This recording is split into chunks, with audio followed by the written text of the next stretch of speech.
नमस्कार, स्वागत है आपका एसी टुडे न्यूज में। मैं हूं आपके साथ शिवांगी सिंह। कोरोना के बढ़ते संक्रमण को देखते हुए सरकार ने सभी धार्मिक स्थलों को बंद करने का आदेश दे दिया था। इतने लंबे समय के बाद अब श्रद्धालुओं का इंतजार खत्म होने को है। 8 जून से सभी धार्मिक स्थल फिर से खोल दिए जाएंगे और उसकी तैयारियां जोरों शोरों से शुरू हो चुकी हैं। कोरोना के संक्रमण को देखते हुए कुछ सरकार ने गाइडलाइंस भी जारी की हैं, जिसको देखते हुए ही तैयारियां हो रही हैं। इसी क्रम में जब हमने लखनऊ के मनकामेश्वर मंदिर की महंत दिव्या गिरी से बात की, साथ ही इस्लामिक सेंटर ऑफ इंडिया के अध्यक्ष मोहम्मद खालिद राशिद फरंगी महली से बात की, तो आइए जानते हैं उन्होंने क्या कहा। जैसा कि पहले कभी भी ऐसा नहीं हुआ है कि मंदिरों के घंटे उतार दिए गए हो, मंदिर में लोग दर्शन के लिए आएंगे लेकिन घंटों की गूंज नहीं होगी, तो वो तब आप कैसे ये सारी चीज़ें कर रही हैं, क्या क्या तैयारियां करी हैं आपने?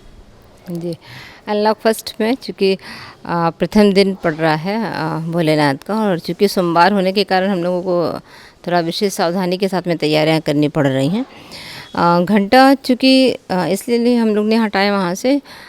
1 घंटे को कई बार स्पर्श करेंगे। जैसे सरकार का दिशा निर्देश से एडवाइजरी है कि 5 लोगों को आप अंदर लेंगे, 5-5 करके हम लोगों को अंदर लेना है और फिर निकासी द्वार से निकालते जाना है। तो बार बार लोग घंटे ही छूते हैं। हम ये नहीं कह सकते हैं सारे लोगों से कि आप मास्क तो पहने ही, साथ में हम ग्लव्स के लिए नहीं कह सकते हैं। आग्रह तो करेंगे, परंतु कोई पहनेगा कोई नहीं पहनेगा। अगर कोई इंसान ध्यान करके आ रहा है तो शायद नहीं पहने, तो वो टच करेंगे बार बार घंटों का, तो संक्रमण का खतरा अत्यधिक हो जाता है। उसको थोड़ा सा कम करने के लिए हटाए गए हैं। और ऐसा नहीं है, मंदिर के अंदर जो पुजारी रहेंगे या जो भी एक गर्भगृह में एक व्यक्ति जो रहेंगे वो अपना बजाएंगे। अगर उनको लगता है कि नहीं घंटी बजनी चाहिए तो अपनी एक पूजन सामग्री अपने साथ रखें। और जैसे हर एक जगह होता है, हम ऑफिस गए या हम अपने कोई किसी कार्यालय गए तो अपना सारा सामान हम अपने साथ रखते हैं, तो आप पूजन सामग्री भी अपने साथ रखिए।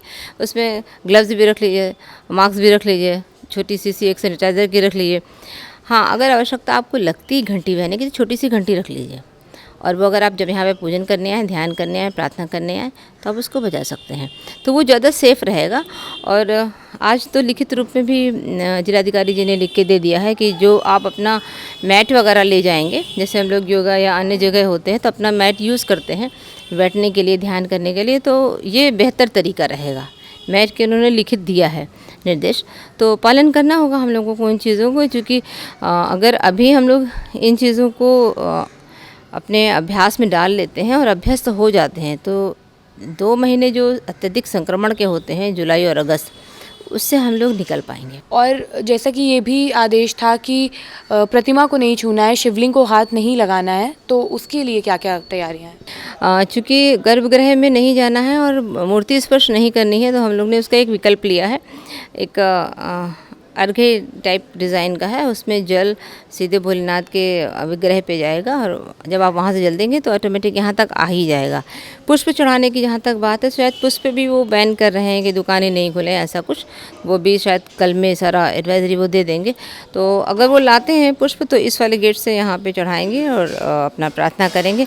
फिर जो हम लोग त्यौहार में शिवरात्रि या सावन में जिस गेट को यूज़ करते हैं, निकासी गेट पे, उधर से दर्शन करके बाहर आ सकते हैं। क्योंकि हुकूमत ने ऐलान किया है कि 8 जून से तमाम इबादतगाहें खुलेंगी, और लेकिन यहाँ पर यूपी में एक वक्त में एक इबादतगाह में 5 लोगों को जाने की ही परमिशन है।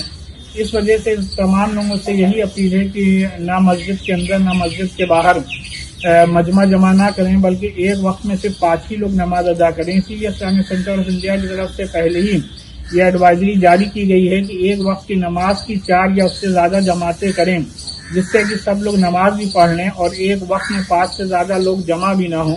और यही जो रूटीन जो है वो जुमे में भी फॉलो करना होगा। लिहाजा तमाम मसाजिद से कारपेट और दरियाँ और चटाइयाँ हटाई जा रही हैं, और मसाजिद में लोग फर्श को सैनिटाइज कर रहे हैं, और तमाम लोगों तक ये पैगाम पहुंचाया जा रहा है कि लोग मस्जिदों में मास्क लगा करके, घर से वजू करके और टोपी पहन कर आएँ, जिससे कि जो भी कोविड-19 से मुताल्लिक रूल रेगुलेशंस हैं, प्रिकॉशंस हैं, उस पर पूरी तरीके से अमल हो सके। बताते चले कि मंदिरों में अब पहले की तरह घंटों की आवाज नहीं गूंजेगी, आपको प्रतिमा छूने की भी इजाजत नहीं है। साथ ही मस्जिद में भी नमाज पढ़ने के लिए आपको वजू भी पहले घर से ही करके जाना होगा। जब हमने शिया धर्मगुरु यासूफ अब्बास से बात की, तो आइए जानते हैं उन्होंने क्या कहा। सारी दरगाहें, करबलाएं, इमाम बाड़े, गुरुद्वारे, चर्च सब खुलने जा रहे हैं। उत्तर प्रदेश सरकार ने ये निर्णय लिया है, तो मैं आवाम से ये अपील करूंगा, जैसे ही करबलाओं दरगाहों के इमाम बाड़ों के दरवाजे खुले तो एकदम से दौड़ते हुए अंदर न चले जाएं। सोशल डिस्टेंसिंग का ख्याल रखें। 5-5 लोगों की इजाज़त है। 5-5 लोग बराए मेहरबानी अंदर जाएं। जब वो 5 बाहर आ जाएं तब 5 लोग अंदर जाएं। और इसके वास्ते मैंने डीएम साहब से गुजारिश की है कि शिया वक्फ बोर्ड हो या सुन्नी वक्फ बोर्ड हो, उनके जो ज़िम्मेदारान हैं, तमाम मुतवल्ली हैं, वो हिदायत जारी करें दरगाहों, करबलाओं, इमाम बाड़ों, मस्जिदों को, ताकि बेतहाशा लोग अंदर न चले जाएं। और बाहर एक माइक होना चाहिए है, लाउड स्पीकर होना चाहिए, जो कम से कम लोगों से अपील करता रहे कि सोशल डिस्टेंसिंग का ख्याल रखें। और वहाँ के ऊपर ज़िम्मेदार लोग, जितनी देर वो खुले इबादतगाहें, वहाँ के ऊपर ज़िम्मेदार लोग मौजूद रहें ताकि किसी को नुकसान न पहुँचने पाए।